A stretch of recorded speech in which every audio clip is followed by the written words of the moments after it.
Okay, this is going to be my video on cheats. So, first I wanted to talk about was kind of my experience with cheating, and I didn't cheat until the first 6 weeks, till after 6 weeks of doing keto. I was in a challenge. My motivation was the money. I don't know why. But I think seeing that I was a top contender, it really motivated me. So I did not cheat until after that 6 weeks was over. And when I did, it was planned, and it was with something that I absolutely wanted. So a lot of keto people say, cheat with things that are higher in fat, cheat things that aren't very high in carbs. That's really not a cheat to me. So my deal was I wanted something, if I was going to cheat, I wanted something good that I wanted to cheat with. But with that, you have to be prepared mentally to not let it completely take over your life. And the reason why I waited till 6 weeks was not only the challenge, but around that time you become fat adapted. So when you do cheat, you can bounce back into ketosis quicker. So that's why I did that. I can get back in ketosis about 24 to 36 hours, depending on if I fast, that type of stuff. So anyway, so why do people cheat? And I've known people that have been doing this and they don't cheat at all. They haven't cheated in a year. Anyway, but a lot of people do. Like, for instance, if there's a function, like my friend just texted me and said her father is making her a lemon pie tomorrow because he knows it's her favorite, to make her feel better, whatever. And she said, what do I do? Well, honest to God, I said, eat it. If she wants it, eat it. But with that, I say you have got to be mentally prepared for the feelings that are going to come afterwards. So some of those feelings are you're going to start craving more, and it's going to be possibly hard to stop. Your body, it's like you can't just stop with one piece. But if you can fight that and get to the next day, then you'll be fine. So that's an example of why people cheat at functions. Like, you don't want to be that person that they're like, oh, they're keto, they can't have our food, But a lot of times at functions, there are keto-friendly foods. So I've been to tons of birthdays where there's pizza. And first of all, I feel rude scraping off the top of 4 pieces of pizza and wasting that bread. So, but I will do it. I kind of I'm like this and or I eat before I go. I mean, that's what I do. Or, have snacks for afterward. So another one is impulsivity.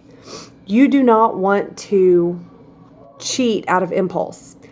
For example, the other day I fasted till 6:30 and I was just, I was dying. Usually I fast till 3 or 4 and it's fine. But 6:30 was it. And I ate my food. I wasn't satisfied. I had tons of macros left. But I reached for the Pop-Tarts because I was feeling kind of headache and all that, and my blood sugar was kind of wonky. And I reached for the Pop-Tarts, and guess how many I had? 4. I had 4 freaking Pop-Tarts. And to be honest, 4 was not enough. I wanted more. I wanted more Pop-Tarts. They did not satisfy me. They were out of impulsivity. It was later at night, so it didn't derail my whole day, because sometimes if you cheat earlier in the day, it can derail your entire day. So it's good to kind of have your cheats at night. Anyway, so that's an example of an impulse cheat. So another reason why people cheat is bad planning. So my friend, she and her husband were out all day, and she packed her kids' food and everything, snacks and whatnot, but she forgot about herself. That's just normal mom stuff. And, when she's at home, she's not hungry until 1 o'clock, so she thought she was going to be okay. But sometimes if we are faced with, like, we're at a restaurant or we're somewhere where we smell food or popcorn or whatever, then we're more likely to, like, want our food. And sometimes a change in scenery. So anyway, bad planning. Sometimes that is another reason why people cheat. But don't feel bad if you cheat, because sometimes it happens. You're not a bad person. Cheating is such a bad word in every aspect. School, husband, wife, whatever. I mean, it's just so bad. But there are some things that it can actually benefit. So it can actually, if you've went long enough, strict keto, not cheating, then it can reset your metabolism. And people can lose 4 pounds because their body's just like, just ramped up. I don't really know exactly the science, but my brother-in-law used to do bodybuilding shows, and he would have a cheat and he would drop 7 pounds. But not every week. That's not going to happen every week. Your body's kind of going to get used to it. So I do a cheat maybe once every 2 weeks. Anyway, so also, after a cheat, what I do is I know that I tell myself before, okay, if you're going to have this, you are going to have to fast tomorrow and work out and be very, very strict tomorrow. So I plan that and I say that, and for the rest of the day, I have one meal that's a cheat meal. But for the rest of the day, I am keto, like strict, and I may fast up until that meal. And that may be the only meal I have. And it may be all of my freaking macros, because it's more than likely got to be pizza, just so you know. Anyway, so yeah, you maybe write it down and be like, okay, blah, blah, blah, blah, blah, until you can get strong enough mentally to just know, all right, this is a sacrifice. I'm going to sacrifice my body tomorrow because and the scale may go up. Mine has gone up sometimes and sometimes it hasn't. But I'm going to be like, okay, I'm going to sacrifice seeing blank, blank, blank on the scale. I'm going to sacrifice feeling good. I'm going to sacrifice my fasting tomorrow. I mean, my body, everything to have this freaking large ass pizza. So, anyway, another thing is rare. You can cheat if you plan them, but rare and special occasions. So that is not donuts in the break room. That's not rare. I don't even care if it's for somebody's birthday. That is not important to you. That's not an example because it's everybody's birthday every week. So bye. No, that's not going to work. But for, like, a wedding's coming up, you can plan it that way. If you know that you love cake or whatever, then you can do that. But rare and special. If once a year you have pecan pie because your grandma makes it, then okay, then you can have that one cheat. But not, cookies, donuts, and all that crap in the break room for somebody's birthday, or not even your own. I mean, well, because it could be your own, but anyway, so, and also set rules with yourself about how to cheat. But a huge deal with all of it is how you feel afterwards. I'm going to prepare you. It's not fun. Okay. It is like a drug. I mean, literally, it's not just a figure of speech when I say that. It is absolutely like a drug. Your hunger and your cravings will be through the roof. You will not, if you eat like sugar and stuff and even rolls, you won't really be satisfied. Some people might. Everybody's different. But more than likely, because what it does chemically to the brain, you're not going to be satisfied with just one roll. So when you cheat, in my opinion, you might as well have 3 rolls, because it's not going, no matter what, it's not going to make you feel good. It's not going to satisfy. It's actually going to make you want it more. Just physiologically, just in your mind, even psychologically, it's just not. So be prepared. You're going to feel like crap. Your blood sugar might spike. You may gain a couple pounds.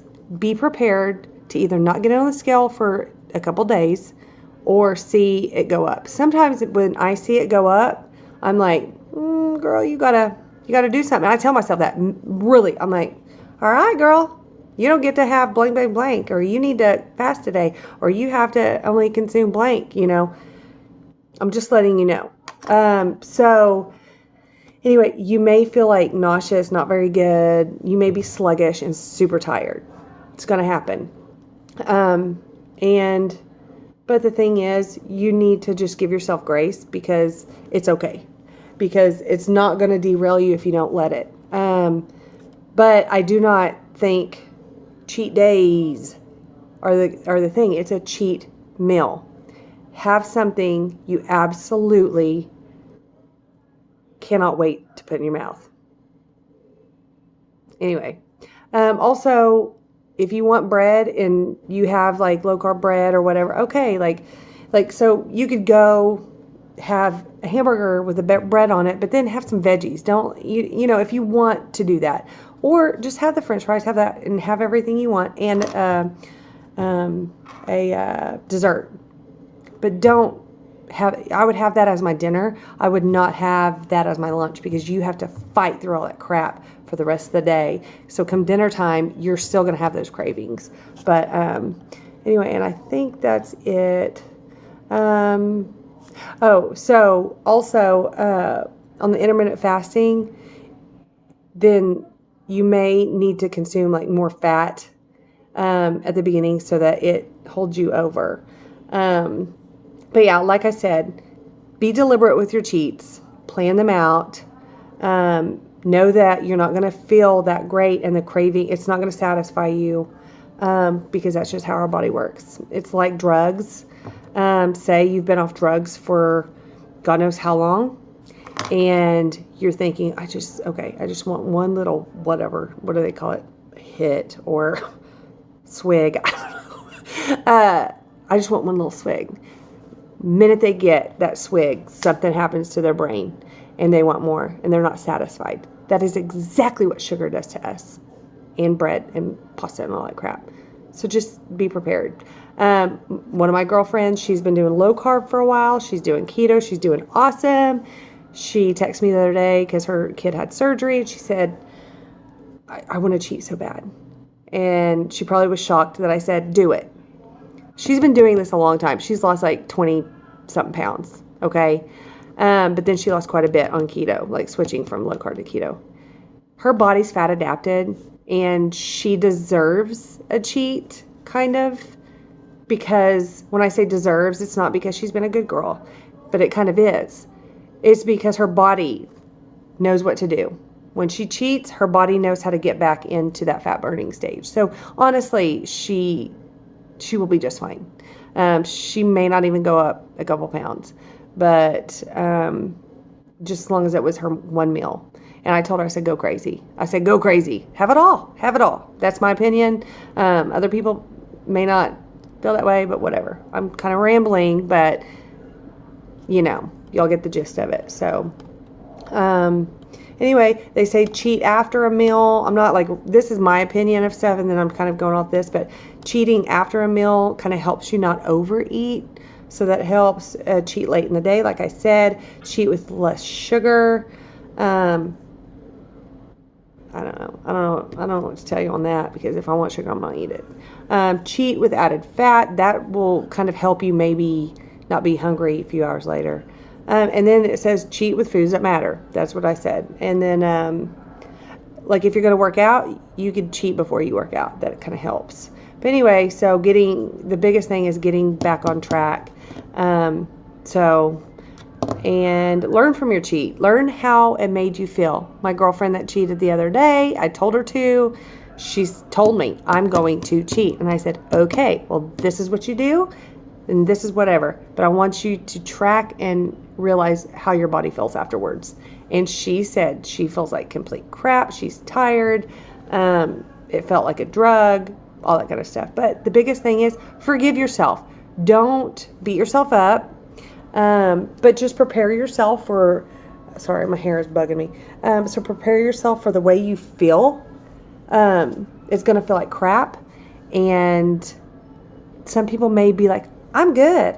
I needed that and I love it and I'm great. I don't need it anymore until my next, craving.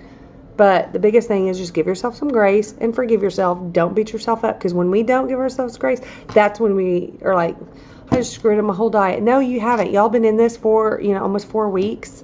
Like, you haven't screwed anything up. You're fine. So that's my 2 cents. 15 minutes, guys. I want to make them like 5, but I just can't.